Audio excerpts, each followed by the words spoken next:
Hosted by a cock and frog, Shaka Talk. I've hit the streets, been round that block, Shaka Talk. And jerk off in my dirty socks, Shaka Talk. My name is Dr. Rhea. Some people call me Fea. I've got something to say, allow me just one prayer.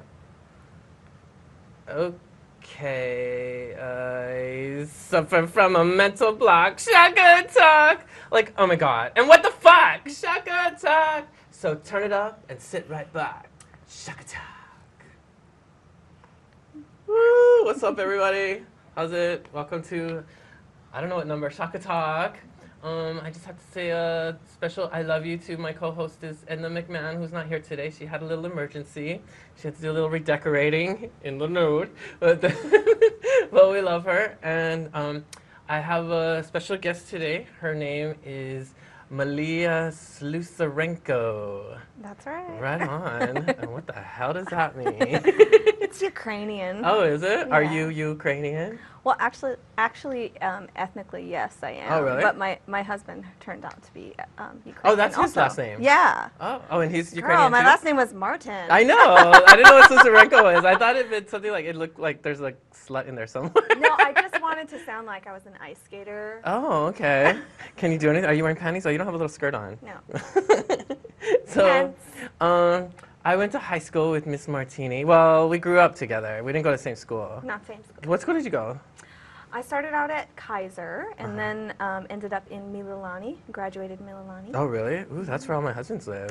John, do you live in Mililani? So, and now you live in Portland? That's correct. Oregon? Portland, Oregon. Yeah. And you're here just for fun? Just for fun, visiting my tutu, Your my tutu? auntie. Right Yeah. on. Cute. Is she tutu by blood? Yes. Oh, really? Okay, cute. And so, what was it like growing up? Well, this is in the 80s during your younger you're giving days. up my age. I didn't say how old you are. I'm 39, honey.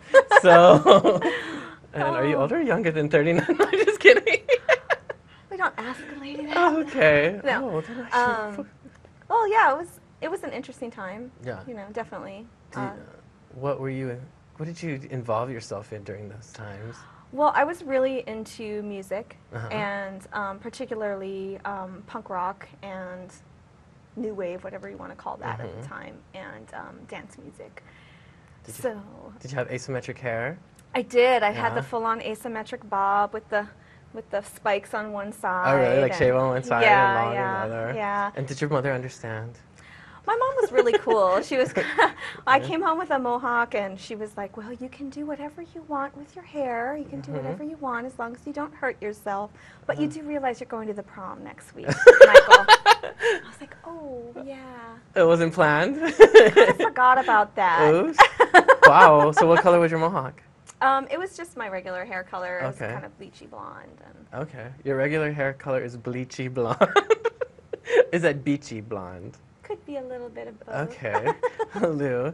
And so, so are you involved in any kind of punky things in Portland?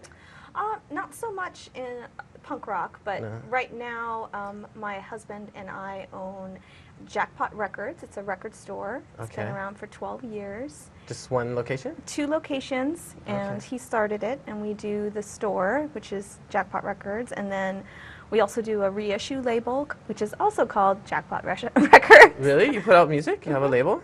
We do. So far, it's not new material. It's reissued material Okay. from artists that are usually kind of on the fringe of a bunch of different music genres. Probably the most popular and well-known that we put out is The Wipers, which was a seminal punk rock band from Portland that a lot of people may have heard their songs covered by Nirvana, Hole, those kind of really? groups. Like what songs? I don't know them. Well, let's Do you see. know them? Next question.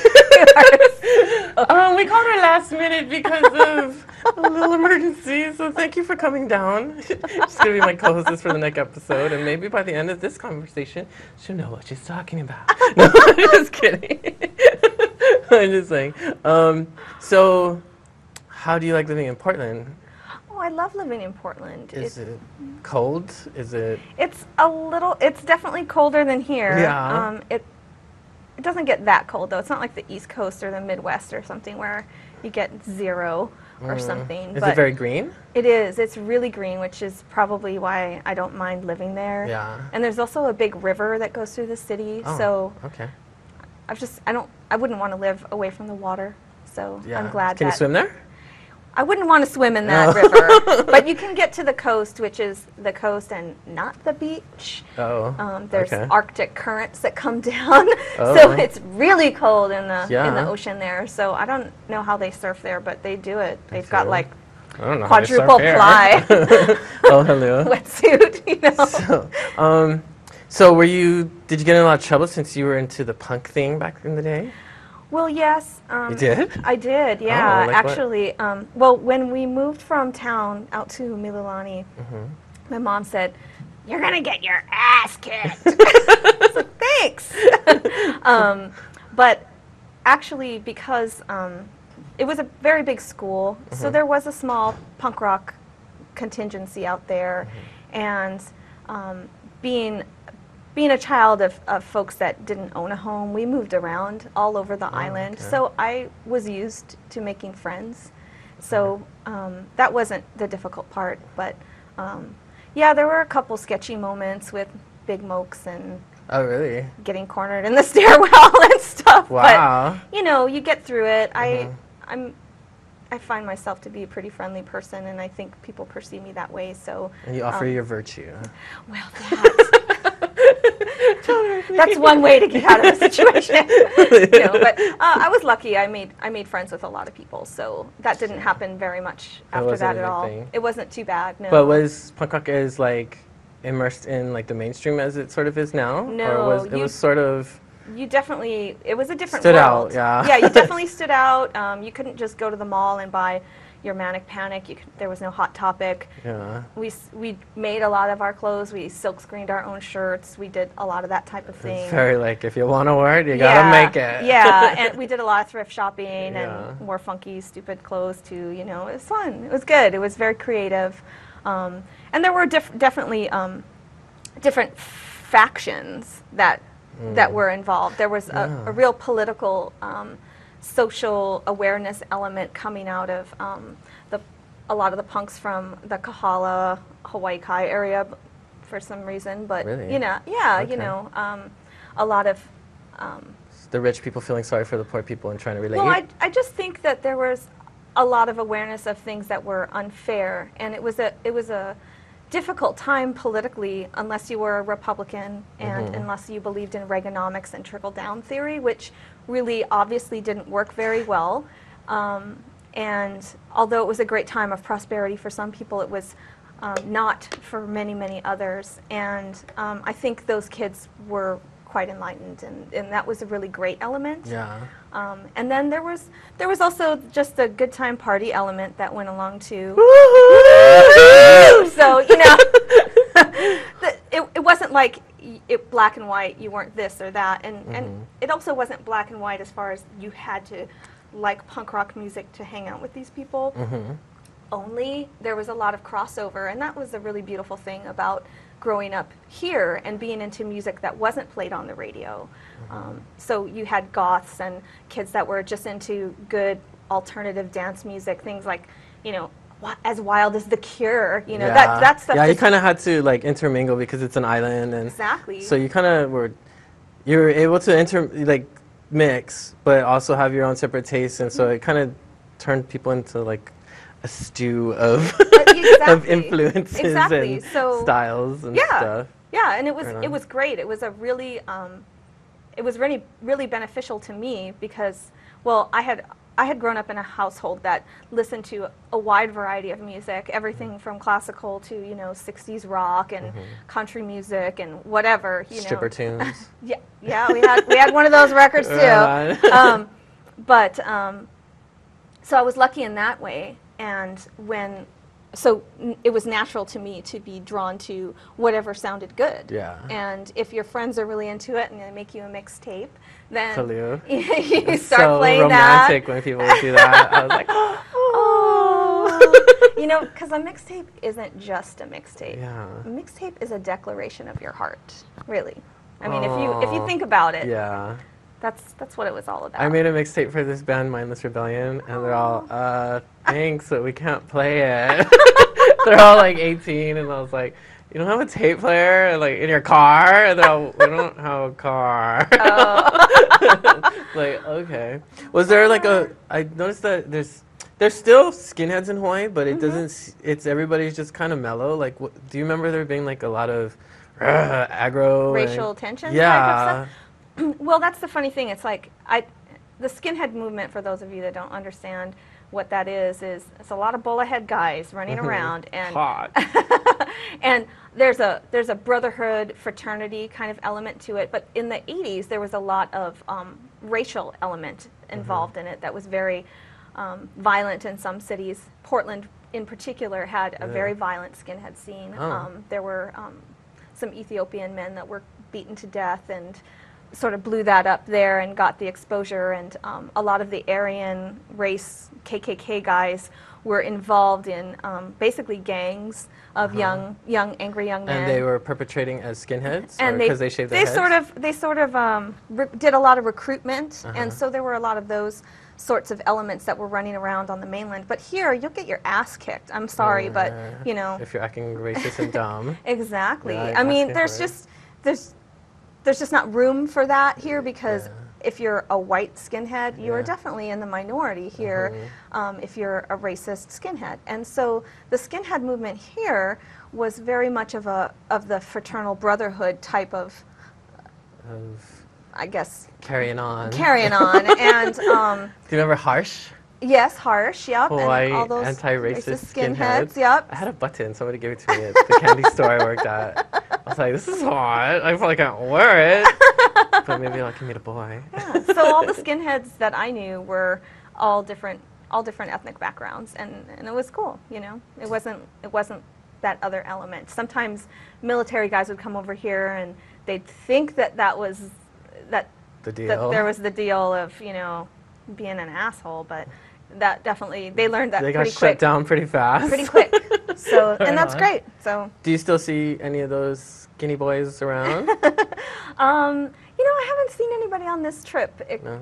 that was a skinhead in particular. Okay. But I keep in contact on the Facebook with some folks. So, and that's nice. Right It's on. great to see people still doing stuff. So. Still raising hell. Still raising hell and Okay. having a good time. So you lived in LA for a little while too, right? I did. And what was that? What did you do there? While I was working there, I worked part-time for Golden Voice Productions, which was established here, putting on concerts for a long time. That was a Hawaii company? No, it wasn't a Hawaii company. It was Oh. an LA company, but they had branched out they and come here. put shows on here. Oh, okay. And I got involved with them while working at Jellies Here. in Hawaii. And then did it in LA. And then when I moved to LA, I contacted them because I needed work, and I was working a little bit for them, and then also managing Rhino Records, the record store. So you're a music lady. Music lady, Can yeah. you make music? I'm not very good at it. Do you eat beans? No, I'm just kidding. I DJ, that's about as DJ? involved as I get. What do you like to DJ? Well, I started out doing lounge music and Okay. lounge cocktail music and Latin jazz, and now I sort of mix up everything, all sorts of genres. I don't really stick within any genre. What you have a party tonight, particular. right? That you're DJing. This is unusual for me to just do all Latin Latin jazz fever. and Latin soul. Wow. So right that'll on. be fun. Okay. Yeah. What is Latin jazz and Latin soul? Like, is it all in Spanish? No, some of it's The Portuguese. beats? Oh, really? Oh, good. Plenty Brazilians in Hawaii now. Oh, good, good. I don't have to be there, but yeah. Well, I hope so. Yeah. Well, Latin jazz and soul that I play is either performed by those of a variety of ethnic backgrounds, Colors.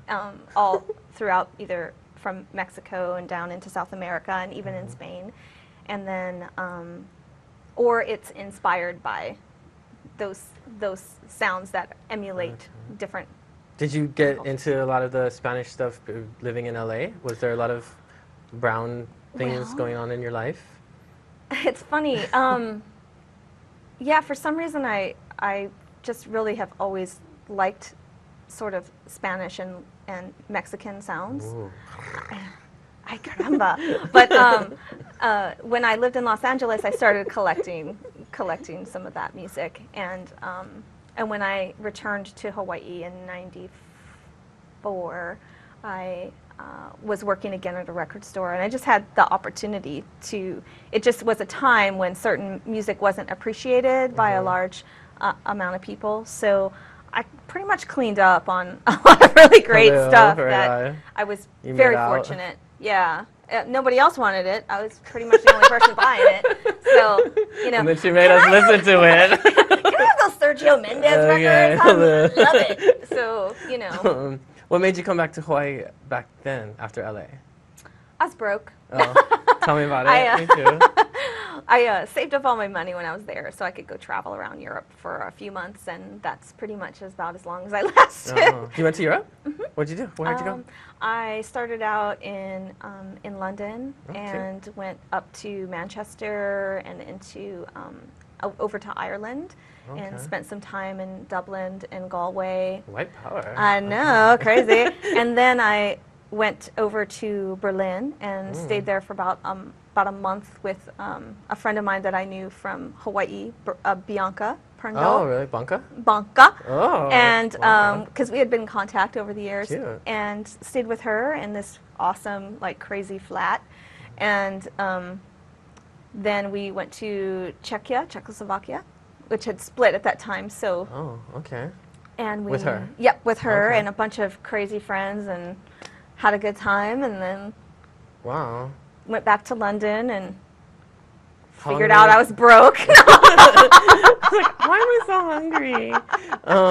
How long were you in Europe? I was there about 4 months. Oh, okay. Wow, Yeah. cute. Yeah, Right so on. I got to spend a good amount of time and see a lot of things, and then you came back to Hawaii at that point. This is yeah, luckily, late 90s. this is '94. Okay. I bought a one-way ticket back from Los Angeles to Honolulu. Okay.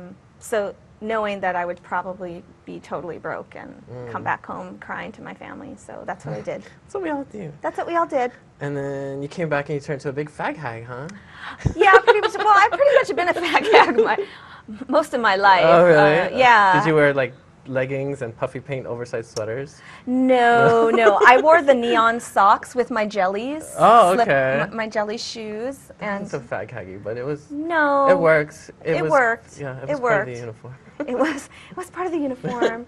So, but then because I remember you coming, we used to all go out to Kids Club all the time at Fusion back in the day, and you entered the Misunderstood pageant. Oh, yes. Yes. Yes. And what kind of pageant was that? How would you describe it? Well, I would describe it as a pageant, not a drag show. Okay. That's the excuse that Scooby gave me. Scooby Okay. was the coordinator, Producer.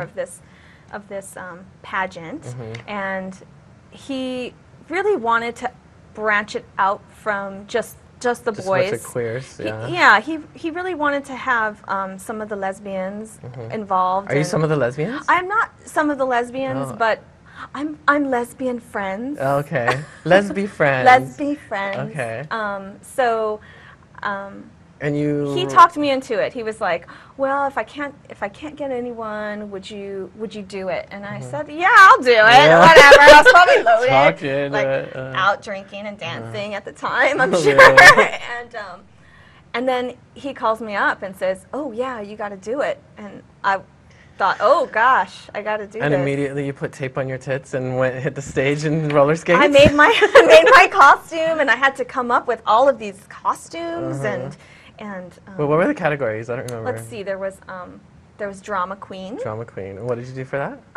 I did a scene from Whatever Happened to Baby yeah, Jane. the phone call, and you're drinking. Yes. Okay. And my friend Peter made my wigs for me, and he made my skirts. Cute. And it was. Who made your see-through bra for the Oh, I did talent? that. Really? I did that. That was Slurpee cups.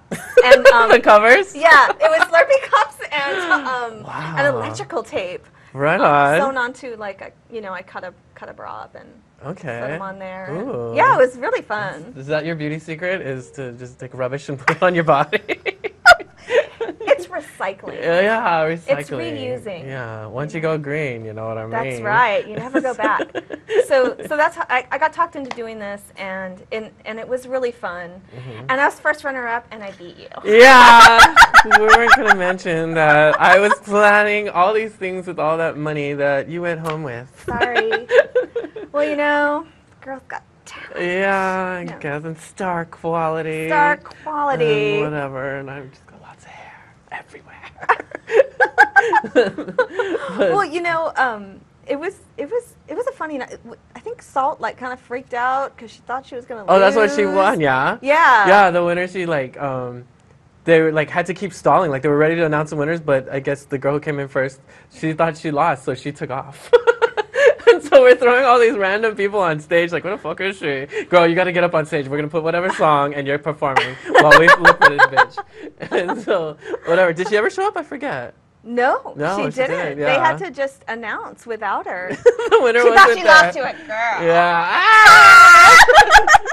No, but she did an amazing job. Yeah, I mean, she was hot. I can't see why she would find think the that she clip. possibly lost. Because she was probably high. Oh, I think a lot of us were backstage That's partaking really and forgetting, like, oh, I'm not going out. oh, you were gonna ask me about beauty secrets. Yeah, so give us a beauty secret. Okay, #1 beauty secret: don't let John Z tape your boobs. Okay. Who's John Z? He's one of my friends that was backstage, Is and I that said Venice Alexio Chandelier? it could be. And what did she do to your tits? She taped them down, not up. And I was like, John Z, I'm a girl. I want them Okay. up. I don't want them flat. I'm not a butchie. I'm Hello? not some of the lesbians. I'm celebrating the ladies Yeah, here. So, yeah, that was kind of Trying funny. to show us out. So what kind of beauty secret do you do daily? And daily, Can I ask? oh, we wash our face Oh, every day. what do you wash with? No soap. No soap? No soap. Dirty Just water. howdy? No, because soap is really drying for my skin. That It explains doesn't a matter lot. if it's all special. So what do you use? Just Just water? Yeah, cold water, not hot. Really? Yeah. Oh, Yeah. I was lied to. Okay. Okay. So It what's could your... just be my freaky skin. Oh, I could don't know. be. She's mighty. Oh, and always sunscreen. Sunscreen? Apply and reapply. Oh. The sun is your enemy as far as aging is concerned. Oh, okay. So what is your secret to keeping a record store open in 2009?